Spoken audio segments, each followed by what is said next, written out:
သားရည်လှကျင်လို့ဆိုပြီးတော့ EVO3 ကိုတောက်တာဘာပါမှန်းတော့မသိဘူး EVO3 ကိုသူများတွေတောက်လို့လိုက်တောက်တာဘာကောင်းမှန်းတော့မသိဘူးလှကျင်လို့ဝက်ချံပျောက်ချင်လို့ဆိုပြီးတော့ EVO3 ကိုတောက်တာဟုတ်လားတကယ်ပျောက်တာလားဆိုတဲ့မိခွန်းတွေအတွက်ဒီ EVO3 ရဲ့အကြောင်းလေးကိုပြောပြပေးသွားပါမယ်အသားရည်လှဖို့တောက်တဲ့ supplement တွေထဲမှာထိတ်ဆုံးကပါတာကတော့ vitamin E ပေါ့နော်နောက်ပြီးတော့ omega 3 ပါဒီ EVO3 မှာဆိုလို့ရှိရင် vitamin E ရဲ့ omega 3 fatty acid ရဲ့အဓိကပါပါတယ်နောက်ပြီး wheat ချံဝိုင်းလည်းဒီထဲမှာပါပါတယ်ဒီ EVO3 ထဲမှာသဘာဝ vitamin E က400 IU ပါတော့ကြတော့ဒီအသားရည်လှဖို့အတွက်ပေါ့နော်တောက်ဖို့ရအဆင်ပြေတဲ့ပမာဏပဲဖြစ်ပါတယ် vitamin E ဆိုတာကဒီအဆီမှာပေါ့နော်ပျော်ဝင်တဲ့ vitamin တစ်မျိုးဖြစ်တယ်သူက antioxidant ဖြစ်တယ် antioxidant ဆိုတာကဒီအိုမေးရင်းရော်တာတွေပေါ့နော်မဖြစ်အောင်တားဆီးပေးတယ်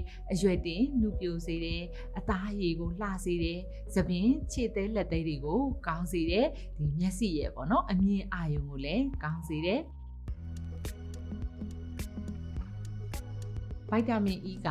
IgE level ကိုလျော့ကျစေခြင်းအပြင်ဒီအရေပြားမှာနေလောင်ထားတာပျက်စီးထားတာတွေကိုပြန်ပြီးတော့ကောင်းစေတဲ့အစွမ်းသက်သိရှိတယ်အရေပြားကိုအဆူဓာတ်ကိုရနေစေတယ်နောက်ပြီးဒီအရေပြားမှာပေါ့နော်နေရဲတာရားရံတာနှင်းခုဖြစ်တာအရေပြားခြောက်သွေ့ပြီးတော့အနာဖြစ်တာမျိုးတွေမှာလည်းသက်သာစေတယ်မိန်းကလေးယောက်ျားလေးမရွေးဘူးပေါ့နော်တောက်လို့ရတယ်အဓိကကတော့ဒီအသားရည်ကိုစိုးပြေပြီးတော့တင်းရင်လှပနေစေတယ်